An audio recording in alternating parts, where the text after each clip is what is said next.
Welcome to Earth, a Love Story. I'm your host, Robin Lassiter. On this episode of the podcast, I speak with Perdita Finn. Perdita is the co-founder, with her husband Clark Strand, of the Feral Fellowship, The Way of the Rose, which inspired their book, The Way of the Rose, The Radical Path of the Divine Feminine Hidden in the Rosary. They are currently at work on their next book together, Circles Not Lines, Spiritual Community Beyond Patriarchy. To find out more about her devotion to ecology, not theology, visit wayoftherose.org. In addition to extensive study with Zen masters, priests, spirit workers, and healers, she apprenticed with the psychic Susan Saxman, with whom she wrote The Reluctant Psychic. Perdita Finn now teaches popular workshops on getting to know the dead. Participants are empowered to activate the miracles in their own lives with the help of their ancestors and recover their own intuitive magic. Her book, Take Back the Magic: Conversations with the Unseen World, is an intimate journey through her recovery of these lost ways. She speaks widely on how to collaborate with those on the other side, on the urgent necessity of a new romantic animism, and on the sobriety that emerges when we claim the long story of our souls. Her next book is The Body of My Mother. Entering into this conversation with Perdita felt like entering into a sacred space. I noted the candles and the pictures of ancestors that adorned the shelves behind her. And when I prepare to record podcasts with guests, I always say a prayer that it be helpful, that it be nourishing, that what we create together serve the world and serve all beings. This time I spontaneously said that prayer with Perdita, and as we settled into the conversation, it felt like the dead joined us, murmuring and whispering and rejoicing in this conversation with them at the center. Perdita's easy warmth and wisdom guided us through this other world so deftly that the hour flew by in what felt like a matter of moments. When our conversation ended, it felt like leaving the presence of a longtime friend who I immediately missed. In a state of overflowing gratitude, I stood up and walked to my altar, found the very last of my rose incense, and lit it and a candle to honor our time together and to honor all of the dead, all of our mothers and teachers and loved ones who are always with us, who hold the wisdom and strength that we will need as we navigate this time of the arrival of the fruits of denying death on our planet. I felt them all celebrating, and I felt utterly humbled by the web that holds us all. Take back the magic, indeed. Please enjoy this conversation with Perdita Finn.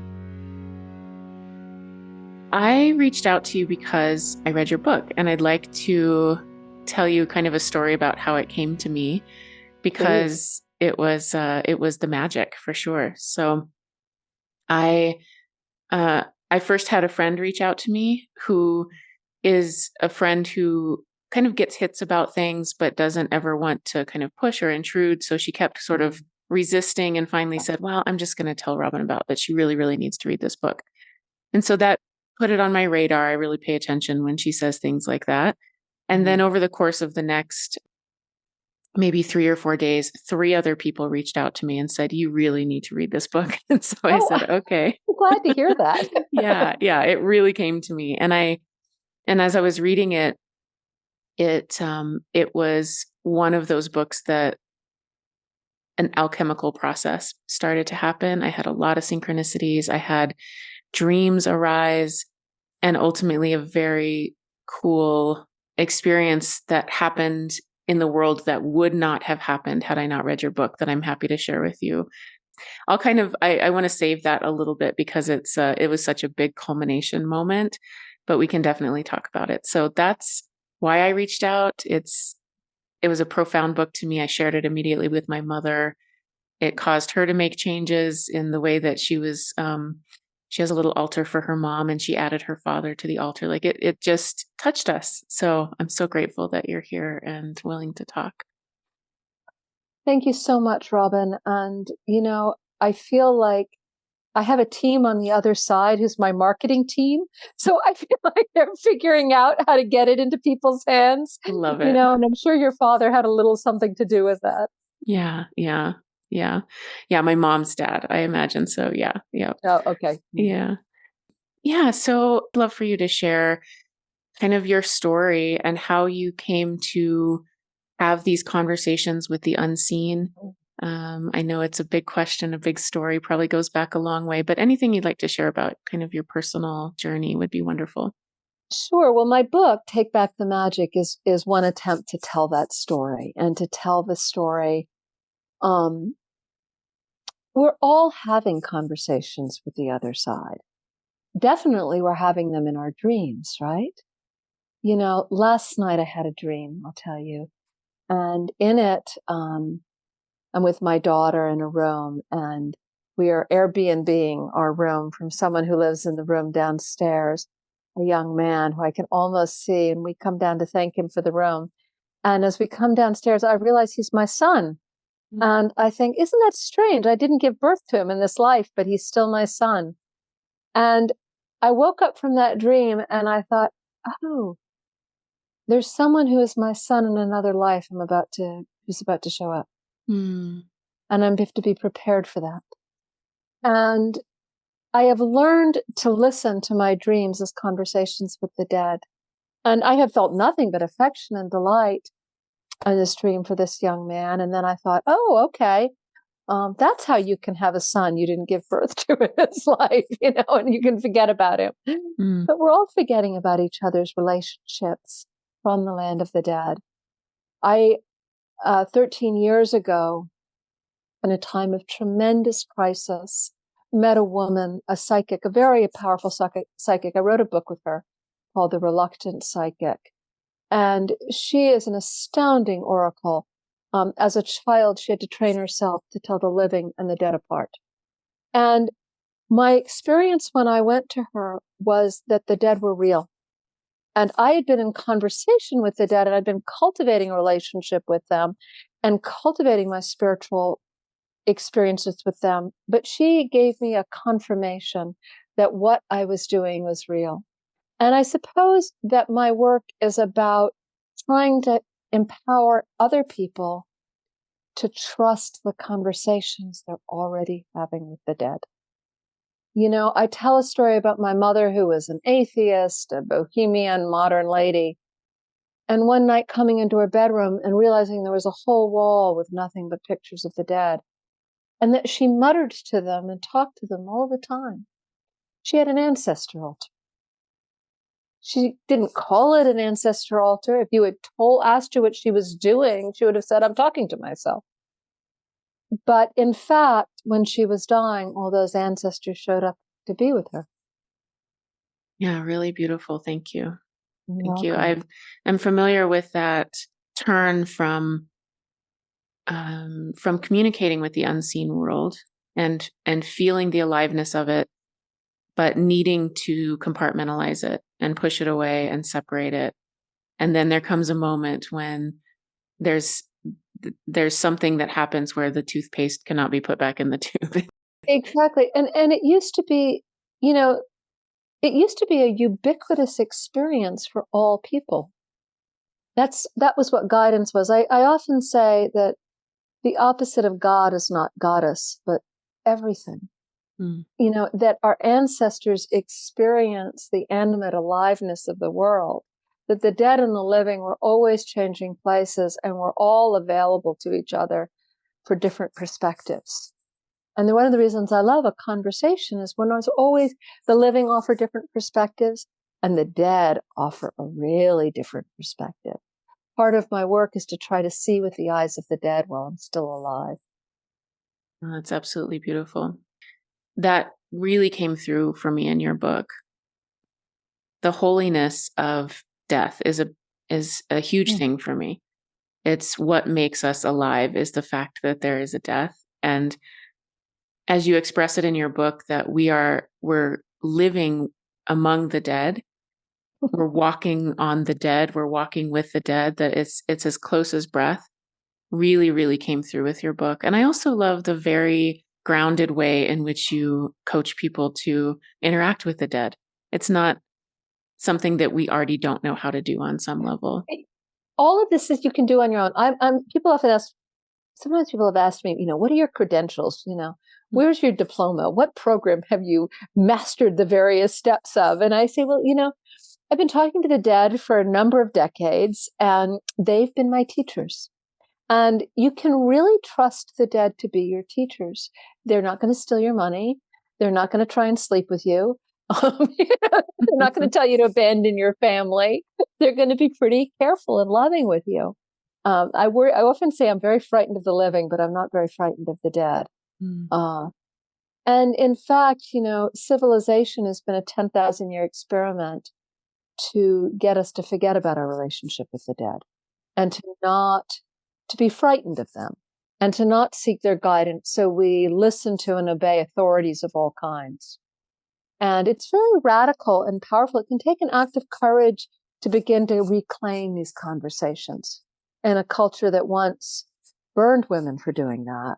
And certainly will label them crazy or wacky, right? We don't burn women anymore or talk to the dead, but we often medicate them. Absolutely, yeah. I'm curious if you can talk about, part of my history is having contact with the unseen world, including the dead, but also other aspects of the unseen world. And for many years, there was absolute terror. And I think that part of that was that even though I had this really amazing childhood closely connected to nature and a really safe and loving family, there just, as you said, it has been exiled from our culture. There's not a place for it. And so it was a journey that I took to kind of parse out what was safe, what wasn't, where I needed to put up boundary, where I didn't. And I've even felt with some ancestors, like some of my own dead relations, that if they were problematic in life, it may be difficult to have a relationship with them after death. And I wonder if you can talk about your feelings on that. Yeah, I have a lot of feelings about it. Sometimes I say that, how do we think about life and death? And the ancient goddesses were always weavers, right? Spinners, they're spiders. And I used to love to do embroidery as a child. And I often invite people to imagine the soul as a thread, a gold thread, a red thread, a green thread. And imagine that thread coming up through the cloth and then going back down as a stitch is made. And then it comes back up and then it goes back down. And each stitch is a life. But we don't see the big picture from a single stitch of our own souls and our own soul's journey. And we also often see as the living the picture from the wrong side, right?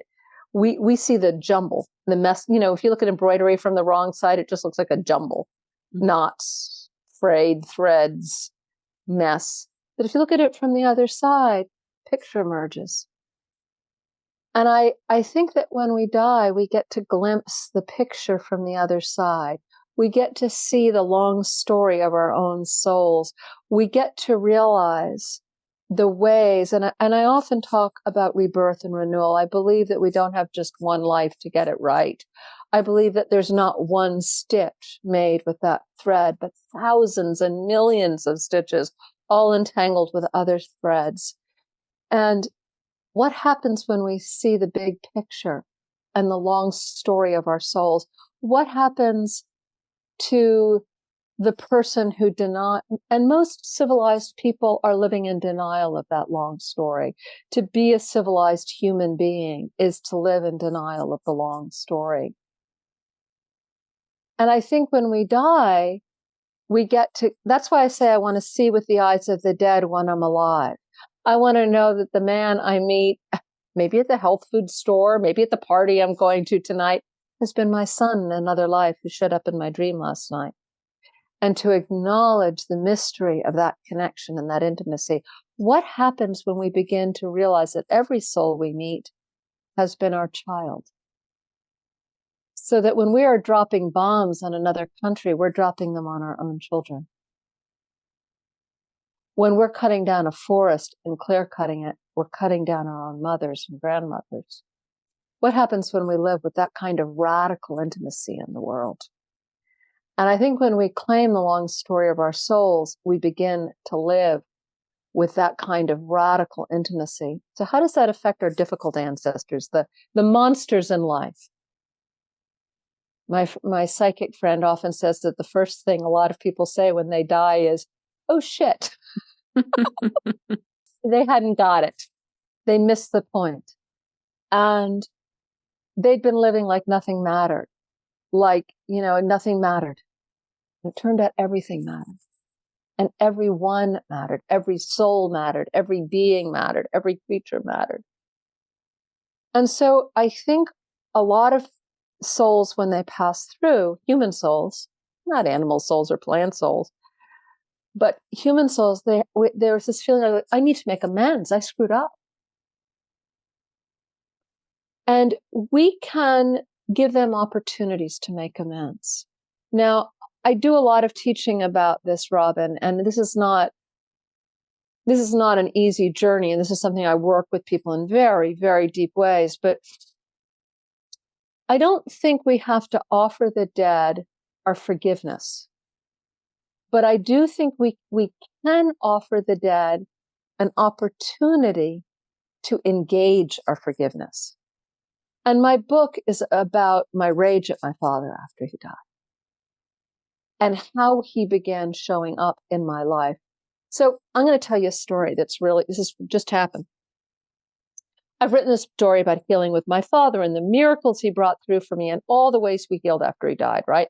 This impossible man, this impossible being, and I have found a way to love each other. But there's still a piece of me that's not sure about it, because I have a dream one night, and in it, my parents show up. I'm in a field, and they said to me, we would like to be your parents again. And I said, oh, really?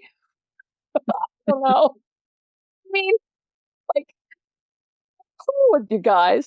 I'm happy to be your mother, but you guys as my parents again? Really? And I woke up.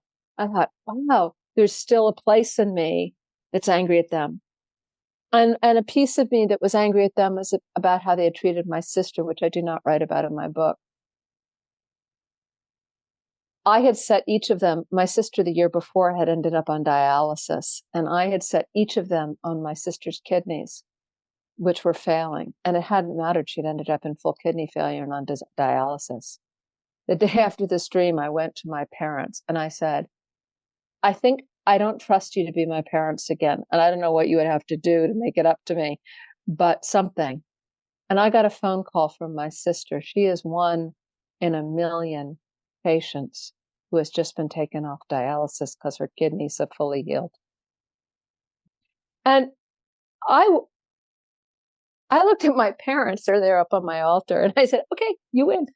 You get the job. You want to be my parents in my next life? You can be my parents in my next life. We're all growing. We're all changing.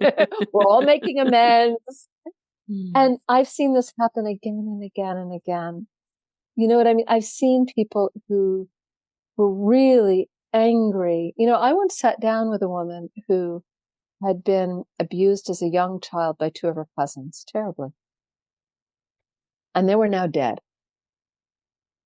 And we sat down, and she'd carried this weight for a long time. And we sat down and we made a list of 10 impossible things these two men would have to do in order for them to be forgiven by her. I mean, really impossible thing. I said, let's make it hard. These guys aren't getting off easy. You know what I mean? And if she had to pass that down to her descendants to say, these two monsters have got amends to make in our family. And you want to add to the list, you get to add to the list. You know what I mean? They've got a lot of work to do. By the end of the week, they'd done 4 of them. And she was so you know what I mean? Mother Teresa once said, I'm no fan of Mother Teresa, by the way. She was, no living are saints, by the way. Living are complicated messes of human beings. And she was certainly a complicated mess of a human being. But someone once asked her, why do you do what you do? Why do you try to help the poor? Why are you such a giving person? And she said, because I have Hitler inside me. Mm. And there was some part of her that knew that the life she was living was making amends for another life she'd had, not necessarily Hitler, but, there is an acknowledgement that we all have past lives. We don't know what we've done to each other. And we've all hurt other beings in ways we don't even know. And so may I be given an opportunity when I pass over to make amends, when I can see with the eyes of the dead. So, so beautiful. Where that lives in my kind of cosmology and how I speak about that is that love is like is our best move. Love and compassion, it's the best move that we have. It's the thing. It is. Trumps everything. And it's the only thing that's real. Mm-hmm. Only hearts are real. Minds, we don't even know what minds are. You know what I mean? They don't live in our brains. They might live in our stomach. They're probably in our feet. But hearts are real. And love is real. I remember my mother had dementia at the end of her life. And she lived with me. And one morning, she came up to me and she touched me on the cheek. And she said, "Who are you?" I said, "I'm your daughter." And she said, "Oh, I knew there was a reason I loved you so much." And it was fantastic. It was one of the great moments with her. I don't just remember my name. None of us have to remember each other's names. We have to remember that we love each other and that we've all been each other's daughters. Right. I was having this conversation yesterday in a slightly different way, talking about something my teacher told me, which is that to offer devotion as if every single person that we come across, every being that we come across has been our mother, and realizing that we've all been each other's mothers over and over and over again. Yeah. That's it. And to have a lived experience of that. And how do we have a lived experience of that? I mean, that can live as an idea in our head. And one of the things that I try to work with people is to have a very intimate, very specific, engaged relationship with those on the other side. So you can actually experience them as mothers showing up for you. No one in our culture gets enough mothering, and that is by the design, by the way. Mm-hmm. In Indigenous culture, no one is mothered by one person. They're mothered by a clan of mothers and of men and women who experience mothering as a communal activity. There are even stories of people not knowing who their biological mother was, that you might be nursed by 5 or 6 different people in the community. You might, you experience yourself being held and cared for. And we don't get enough mothering. We don't even have much of an experience of it. And so actually, my next book is all about this. What would it feel like to be able to have enough mother? And I think we can relate to the world as a mother when we feel mothered and cared for. So, and I often tell people, start really small. It may be that you're just hitting your head against the wall with some bureaucratic hellhole of our modern world, and you call upon someone from the other side. I often call him my father's secretary because he was fabulous with those kinds of things.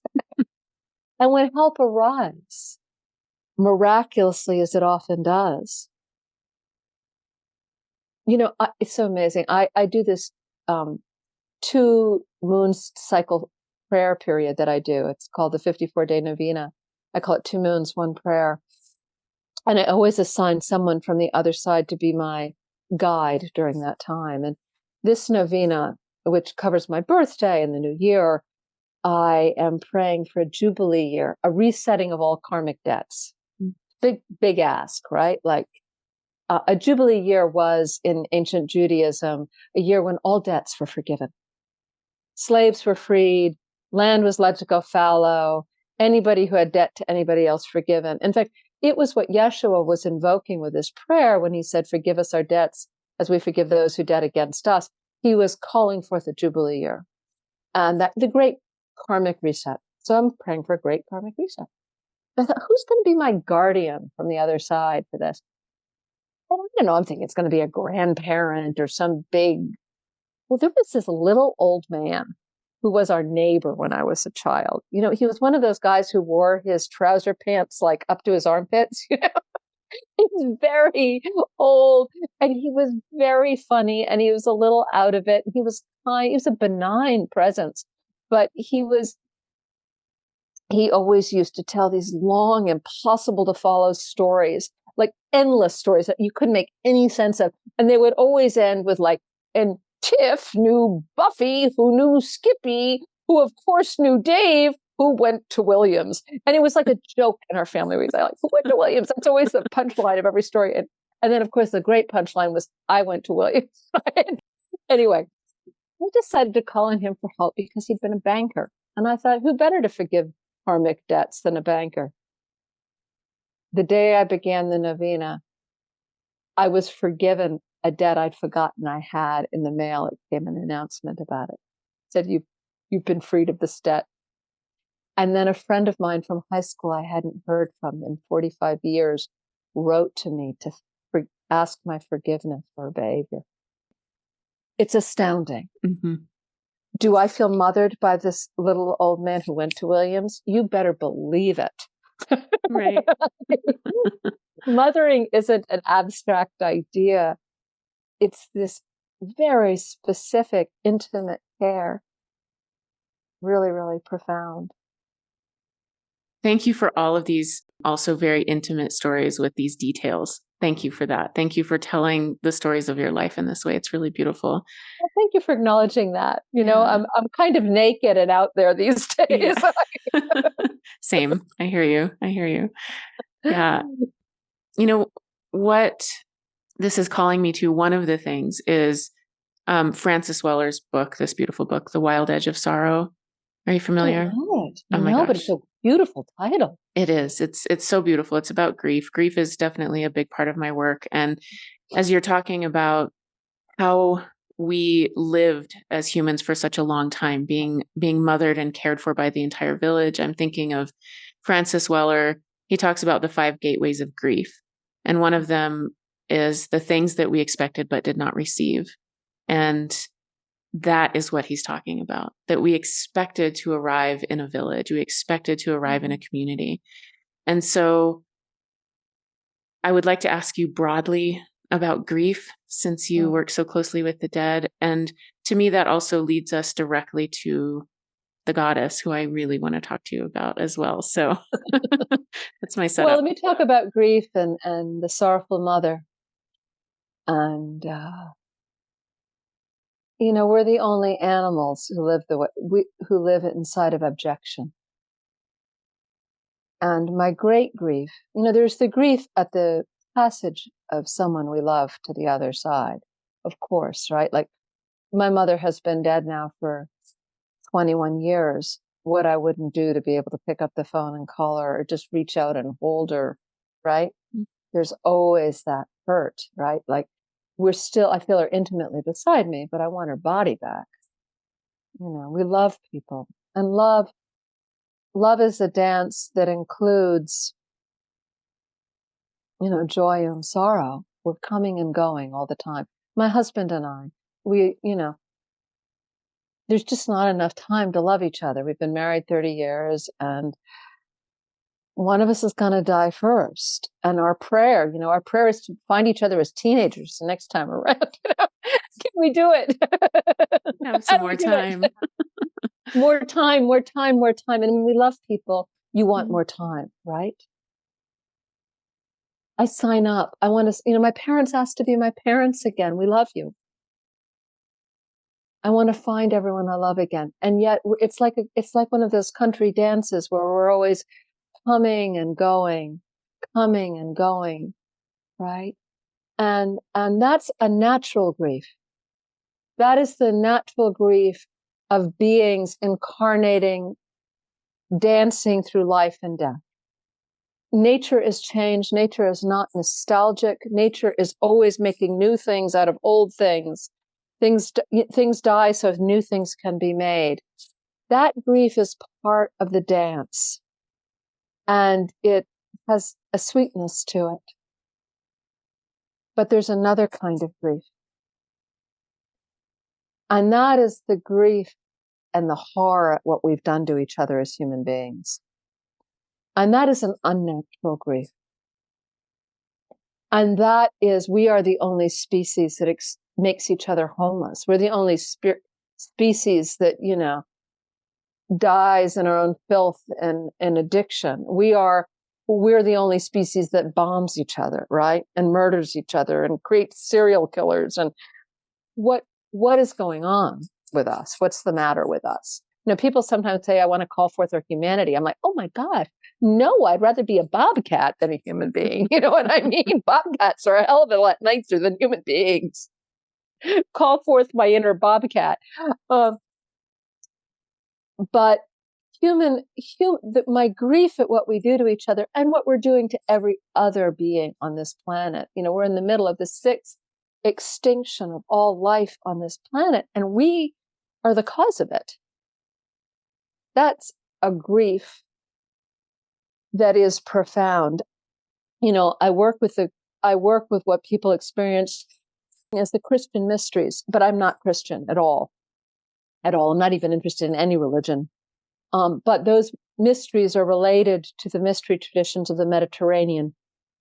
And they remind us of the sorrows of empire. And I pray for an end to those sorrows and those griefs. I pray for an end to civilization. And I pray for the guidance of the dead to guide us through the collapse of that catastrophe. So those are 2 kinds of grief that I hold. And I pray to the mothers to hold us through that.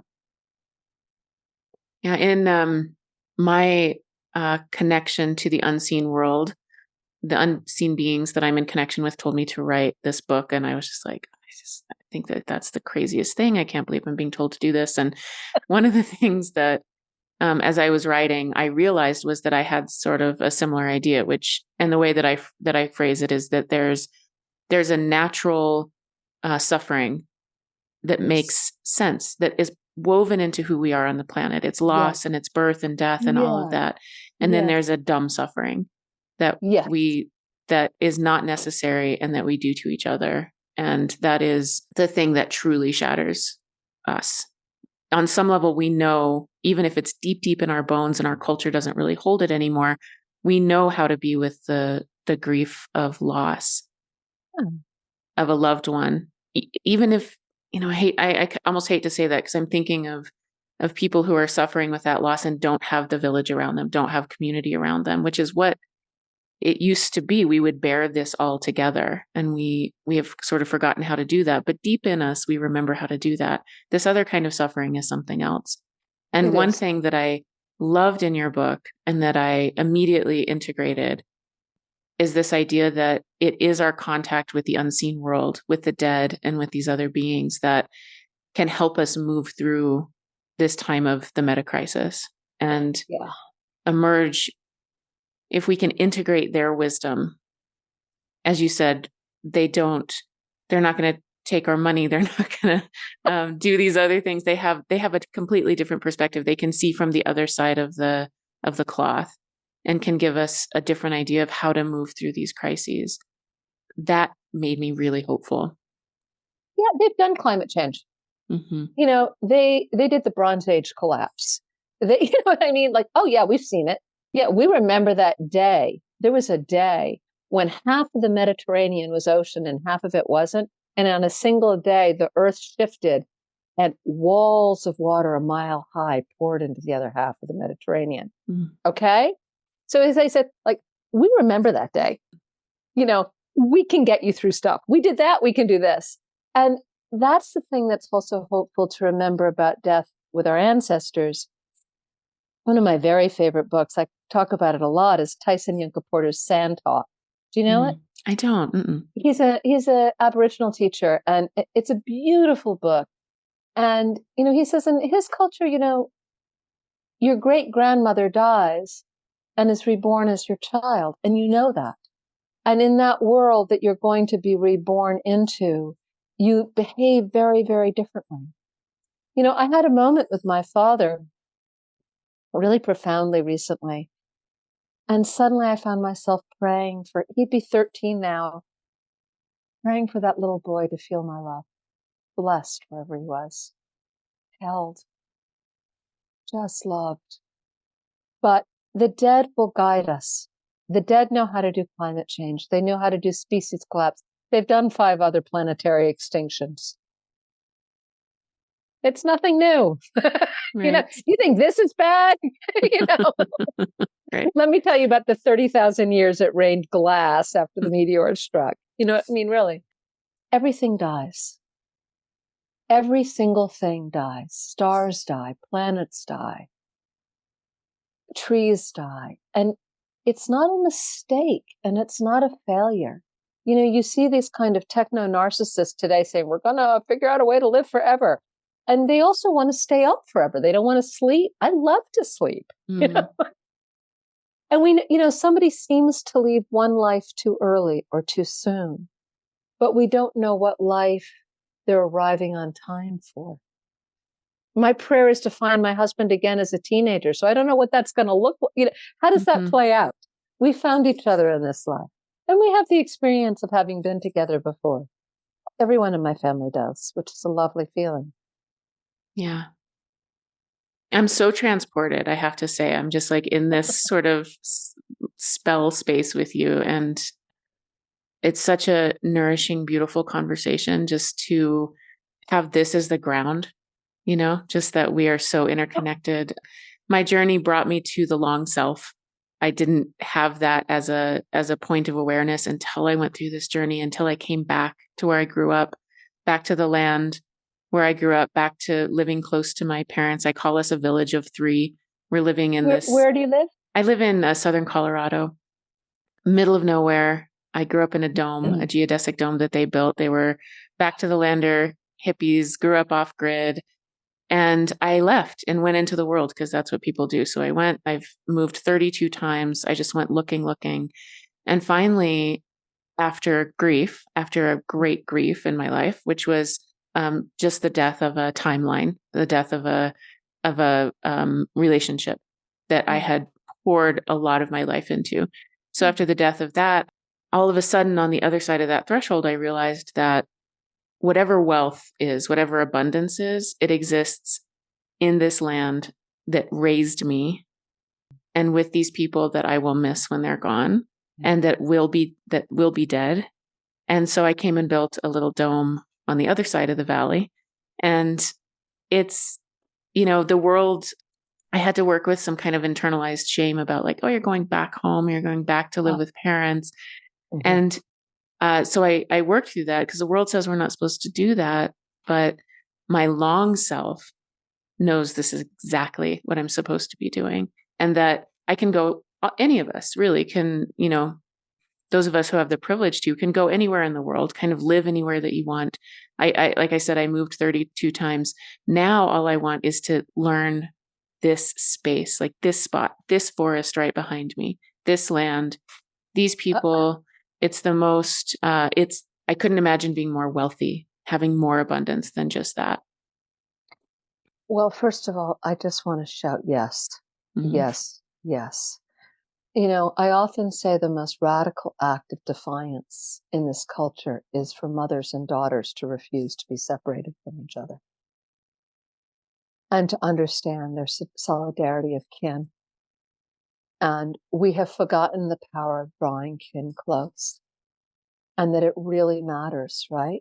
It really, really matters to feel close. Yeah, I, like you, thought I had to go off, right? I had to separate, My daughter lives 5 minutes from me. My son is getting ready to move home to our area and feeling like, like, is this a shame? Is this defeat?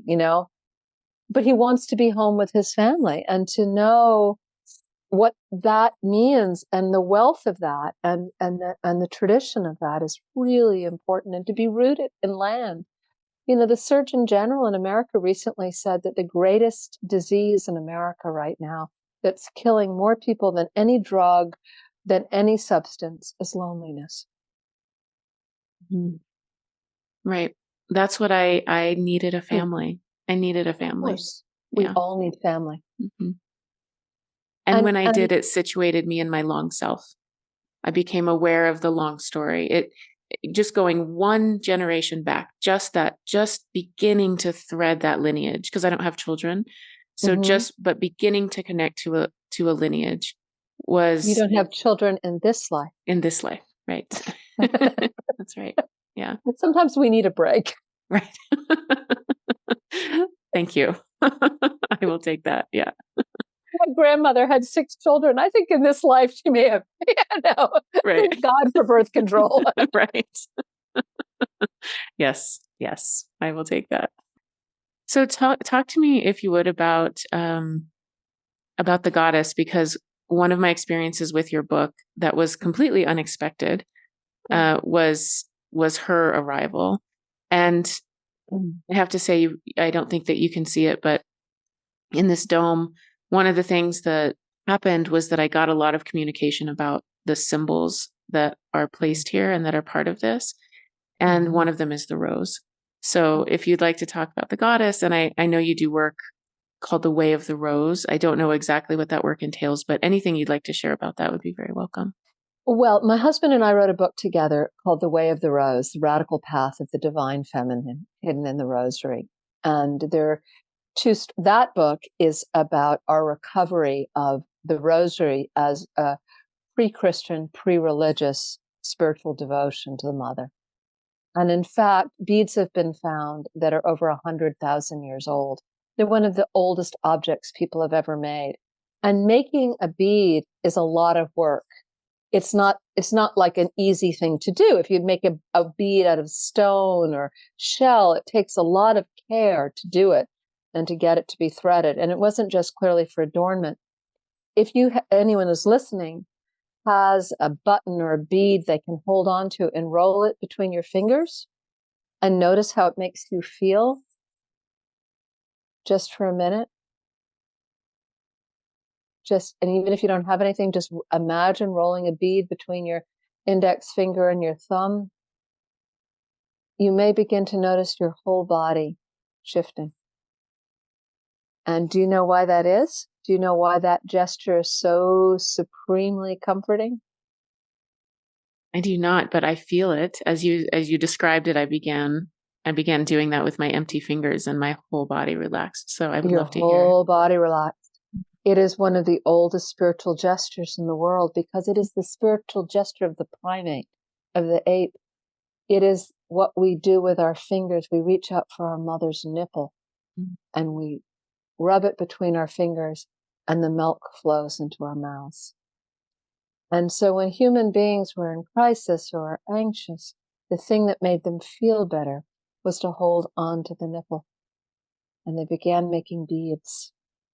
So 70,000 years ago, when Mount Toba erupted and plunged the whole world into a climactic winter, and 5,000 Homo sapiens were left on the planet in the Horn of Africa, what did they do? They made beads to comfort themselves. And so beads are used in every religious tradition around the world for prayer, because that gesture of prayer is the desire to rub that bead and feel the sweetness and the nourishment and the warmth of that milk, that Milky Way, descending into us and feeding our spiritual hearts. And so the Rosary is a very old spiritual tradition. And my husband and my book, The Way of the Rose, is about that spiritual tradition. We founded a spiritual community called The Way of the Rose that's really radical. And my husband and I have been really interested in spiritual community for a long time. And this will sort of weave around into the goddess a little bit. And one of the things a question we've been asking for a long time is, what do people need spiritually to be able to navigate climate change? We've been asking that for 35 years. And we didn't see any answers because most of the world's religions arose out of patriarchal traditions that were very old indeed at that point. And you know what I'm saying? So they're very much part of the problem. And what is the solution and what is the answer? Our next book is called Circles Not Lines, Spiritual Community Beyond Patriarchy. And what does it mean to learn to gather in communities that are circles. And I look at your dome there, and not hierarchies of domination, and not systems of domination. And so the community we founded, the Way of the Rose Circles we founded, their basic principles are that we gather as friends to support each other in praying the rosary for our heart's desire and supporting others to do so. But we have no expert teachers, masters, or gurus. Everybody of any, everybody's got their own long story. So God knows, you know what I mean? Or God knows. There are no levels. There are no priests or priestesses. Priestesses are as much a problem as priests are. That's a patriarchal hell realm. And friends, mothers, children, community, circles of community. Everything involved in our community is free. Nothing costs anything. It's 100% free. And we sponsor circles around the world. They're all free. We have, thousands of members all over the world. We have the Rose Circles in Alexandria, Egypt, and France, England, all over America. They're all free. They're all just circles of friends. My husband and I have studied non-hierarchical spiritual communities, from 12-step groups to a lay Buddhist group that sort of fascinated us, to even the early Christian communities, of very early Christian communities before they got taken over, to think about how do you safeguard these circles and how do you safeguard community. So that is my Way of the Rose community, which is in devotion. We say to the mother by any name you want to call her. Mm-hmm. Any name. And we have people who grew up Jewish or Buddhist, or we have Zen masters, we have priests, we have all kinds of religious traditions all coming together to pray to the mother in devotion for their heart's desire.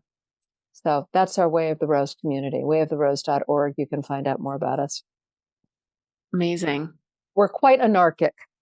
Mm-hmm. And we allow no advertising of any kind or self-promotion, and nothing that costs any money. And so there are many, everybody's got a new program they want to sell their workshop or whatever, and we don't allow any of it. Yeah, beautiful. I can't wait to check it out. It sounds wonderful. On the side, it's very simple and very ordinary. Mm-hmm. There's not a lot of spiritual performance. There's no performance art. It's just people like, I was in a circle last night. There's an old lady who's a Catholic lady who still goes to mass, but has found our group because her children are gay and she wants to, do you know what I mean? And she's got to find other people to pray with. And then there is a non-binary person who's you know what I mean? And then we have young and old and all in between, and everybody coming together. And the only thing we're doing is asking the question, what do I want? Truly, madly, and deeply. Mm. Do we want this ecocidal culture, or do we want something else? Do we want family and love and kinship and rootedness and belonging? And we have lots of miracle stories in our group. Oh, I imagine. I imagine that is true. Yes.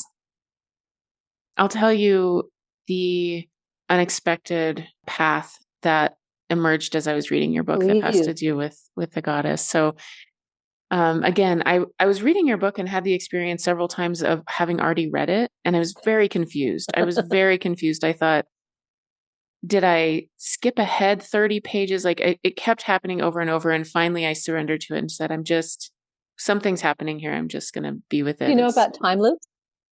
Yes, Eric Wargos and his. Oh my God, you know that? Isn't that the best book? Yes, it is. I do. I love Eric Wargos' work. Right? It's again the long self. And that was my experience, which was very strange. I have stacks of books that are begging for my attention, and as soon as I got yours, I just went through it. It was just with me, and I don't know why, but the last thing I expected was the arrival of the goddess, of the mother. And what had been happening, she's part of my practice. She's part of my devotional practice, and I'm very closely connected. But as I was reading your book, before I got to that part, I had a dream where my family went to visit. I grew up I'm in Southern Colorado. I'm in the Southwest. And there's a tradition of bathtub Virgin of I Guadalupe know, I love them. statues. Yes, I do too. I do too. I love them very much. I'm just driving into our little town. There's two on the way, and I always look over at them. And so in this dream, my whole family was myself, my parents, and my sister were traveling to visit a shrine to the goddess and sort of learn about how to do it, because we needed to create our own shrine. And when we got there, it was this mix of sort of a shrine to the mother mixed with an orno, which is a kind of a mud oven that. Oh yeah. Yeah. So my folks built one when I was a kid, and you light a fire in the back and then let the coals burn down and cook bread in it and things like that. Beautiful. And so on this orno, there were these massive tortillas that were being cooked. And in the dream, I picked one up and tore off a piece and ate it. And I don't know if I've ever had this experience, but I could taste it. It was salty and sort of charred, and it was just sounds fabulous. Yeah, yes, it was so wonderful. And we were sort of learning about it. And then I was shown that we needed to do this on our land. We needed to put a representation of the goddess on the land so that we could visit her and leave offerings, and that other people could do it. And it was both this beautiful dream and this connection to the land and place, and also very clearly a directive. Right. And so I had that dream, and then a day or two later started reading the end of your book. And the just full body chill synchronicity. I don't want to say exactly all of it so that it won't spoil it for people who are going to read it. But the other thing that happened is that, as I was just sort of watching this in amazement, watching all of this unfold, the other thing that happened is that you talked about the cloisters in New York. And I live in the middle of nowhere. I'm very much a homebody, but it just so happened that I was going to an event in New York like the next week. And I'd never heard of the cloisters. I looked it up. The event was taking place literally a 10-minute walk from where I was going to be. And so I was like, oh my God, I have to go to the cloisters. And I don't know what this is about. But so I went there because of you, I read your book, and because. Did you go say hi to the ladies there? I did, absolutely. And I thought of you, and I looked into each of their faces with love. It was so beautiful. And then experienced this kind of miracle there that was just amazing. So can you share your miracle? It's actually a secret. I understand that. Yeah. Kind of how I felt with your book. I felt like you were telling me a secret, and it had to do with the mother, and it had to do with the goddess. And then it played out in my life in this really beautiful way. So that's my experience of that part of your book. And thank you for that. She showed up in our lives, and it was really, my husband has written about it in his book, Waking Up to the Dark, and we wrote about it together in The Way of the Rose. And we sort of say that these books are a trilogy of trying to metabolize this experience of her showing up in our lives. But, she is the earth, the land, and to make a shrine on your land to her is just to acknowledge that she's there, right? Mm-hmm. I live in the Northeast, and so much, the indigenous presence was so radically obliterated in the Northeast of America. And I love to go to the Southwest because you still feel that devotion to the land, right? Mm-hmm. But we need to resurrect it everywhere. Right. There's this couple on the Thruway in Massachusetts who created a shrine to Our Lady, and people started stopping and leaving roses, We want to be devoted to her. We want to remember that we have a mother, that we have enough mothers in the world. And we want to know that she's really there. Sometimes people mock, my father would have been one of these people, I actually have a great story about my father in this. I don't tell in the book. He loved, people who see, the Virgin Mary in a piece of toast or a piece of tree. But the point is, she isn't a piece of toast. Right. She's the ones who are eating her body when you eat the toast. Of course, she's going to show up in a piece of toast. Of course, she is the tree. She's everywhere. Yeah.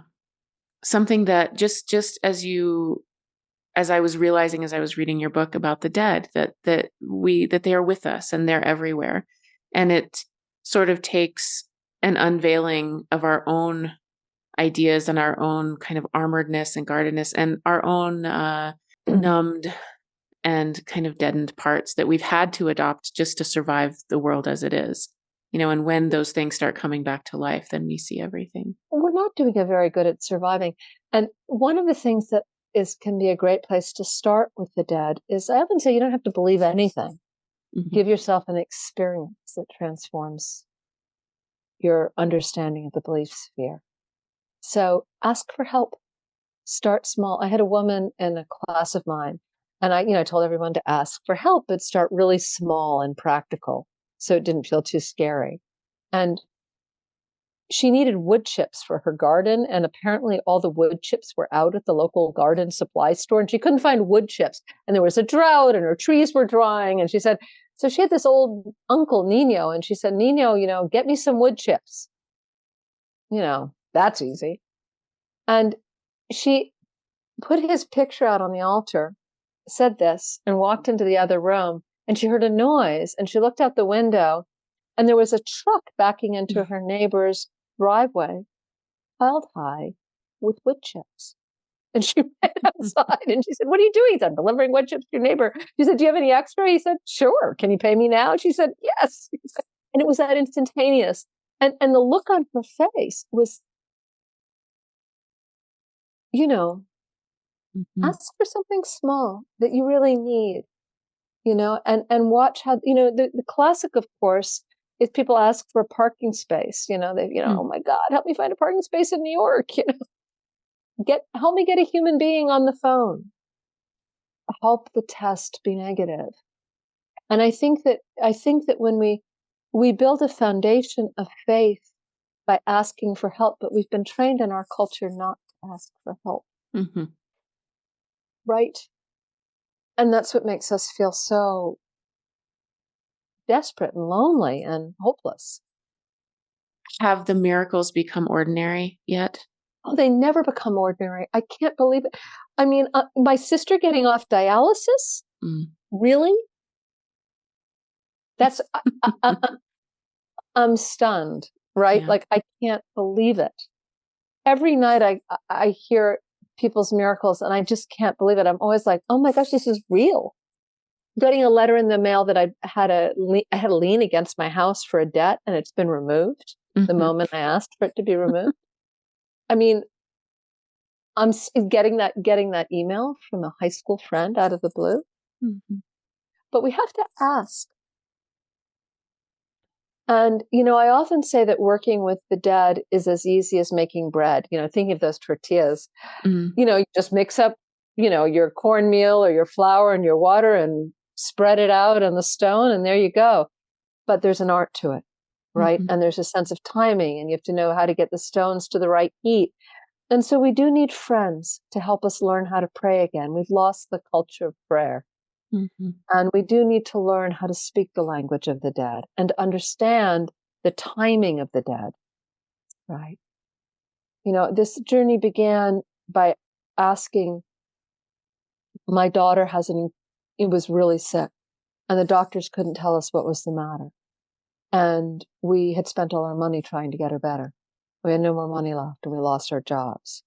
And that's when we began to rely on prayer. But my daughter's not better yet. My daughter has an incurable genetic illness.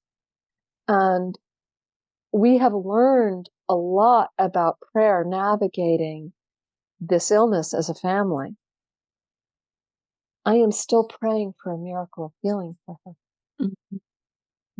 And 13 years later, I'm still praying, and I'm not going to stop. Some prayers are not answered in a life. Some prayers are answered in another life. And I have to know that too. Beautiful. Thank you. I sort of want to land there. Such a beautiful place to land. Yeah, I want to thank you for helping to re-enchant the world, to re-enchant the animate world, and help us all remember. Thank you so much for your time today, and for writing this beautiful book, and for your work in the world. I feel like I'm sitting with a wise woman, and it's just been so nourishing. Thank you. Well, I feel like I'm sitting with a wise woman, and I can feel us sitting in that circle together. And I hope we can gather circles of wise men and women together. We're going to need them all sitting together, Absolutely. having these conversations. That's exactly right. Yeah. Doing that work on my end. Doing it. Tell. Trying. Perdita, thank you so much. Thank you, Robin. Thank you again to Perdita Finn for this beautiful conversation. Thank you to Morgan Jenks for our musical soundscapes. Thank you to the patrons who support this podcast and to all of the listeners. Thank you. For more information on my work or to book a one-on-one session with me, please visit honeyheart.org.